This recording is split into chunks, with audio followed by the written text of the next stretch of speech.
سڵاوتان لێبێ گرنگترین بابەتەکانی ڕۆژنەمانیتان پێشکەش دەکەم لە سەردانەکەی بارزانی بۆ تورکیا دەست پێ دەکەین کە بەشێکی زۆر لە میدیا تورکیەکان باسی سەردانەکەی بارزانی دەکەن بۆ تورکیا. مەسعود بارزانی کە لە 19ی ئابەوە بۆ چوونی جیاواز هەیە لەبارەی ویلایەتی سەرۆکاتیەکەیەوە لە ئێستادا بە سەردانێکی فەرمی لە تورکیایە. ڕۆژنامەی حوڕیەت دەیلی نیوزی تورکی نووسیوێتی لە کاتێکدا تورکیا و عێراق لە تەنگەشەدان بارزانی لە ئەنکەرە پێشوازیەکی گەرمی لێکرا لە دوایی گەیشتنی بە ئەنکەرە و لە کاتی پێشوازیدا لەلایەن فەرەید و سێنێرۆغڵو جێگیری وەزیری دەرەوەی تورکیا ئاڵای کوردستان دانرابوو. میدیا تورکیەکە نووسیوێتی بۆ یەکەم جارە کە بارزانی سەردانی دەستگای هەواڵگری نیشتیمانی تورکیا میت بکات و بەجیا لەگەڵ هاکان فیدان سەرۆکی ئەو دەستگایە کۆ ببێتەوە. لیژنەی کاروباری دەرەوەی ئەنجومەنی نوێنەرانی ئەمریکا بە سەرۆکاتی ئیدوارد ڕۆیس 5 بڕگەی پەسەند کرد کە یەکیان تایبەت بوو بە پڕچەکردنی پێشمەرگە کە شەڕی دژی داعش دەکەن.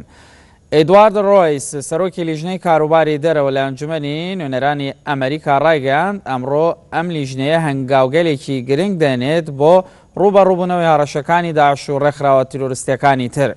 پێشمەرگە هاوپەیمانێکی زۆر کاریگەر و پابەندی ئێمن لە شەڕی دژی داعشدا، بەڵام هێشتا ئەوان لە بەرەکانی پێشەوەی جەنگدان بەبێ ئەوەی چەکی باش و پێشکەوتویان پێبێت. ئەو یاسایە کۆتایی دەهێنێت بەو ڕێوشوێنە بیرۆکراتیانەی دەگیرێنە بەر بۆ بەخشینی ڕاستەوخۆی چەک و ڕایەنان و چارەسەری پزیشکی بۆ پێشمەرگە. دواتر لەلایەن ئیدوار ڕانداڵەوە یاخود ئیدوار ڕۆیزەوە خوێندنەوە بۆ هەر 5 خاڵەکە کرا کە یەکەم خاڵیان بریتی بوو لە پڕچەکردنی پێشمەرگە بە شێوەیەکی ڕاستەوخۆ و دابینکردنی خزمەتگوزاری بەرگریکردن و ڕاهێنانکردن بە پێشمەرگە. هەروەها خاڵێکی تریش پەسەند کراکە بریتی بوو لە ڕوبەڕووبوونەوەی تونڕەوەکان لە ڕێگای تۆڕە کۆمەڵاتیەکانەوە.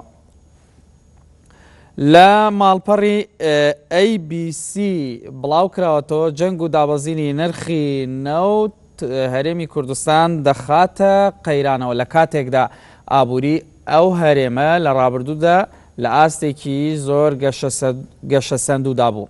ماڵپەڕەکە باز لەو قەیرانانە دەکات بەرۆکی هەرێمی کوردستانی گرتوتەوە و دابەزینی نرخی نەوت و جەنگی دژی داعش و قەیرانی پەنابەران و ئاوارەکان کە لە ئێستادا زیاتر لە 1 ملیۆن ئاوارە و پەنابەر لە هەرێمی کوردستانن کە بە گوتەی ماڵپەڕەکە ساڵانە خەرجیان زیاتر لە 1 ملیار دۆلار دەبێت لەسەر حکوومەتی هەرێمی کوردستان.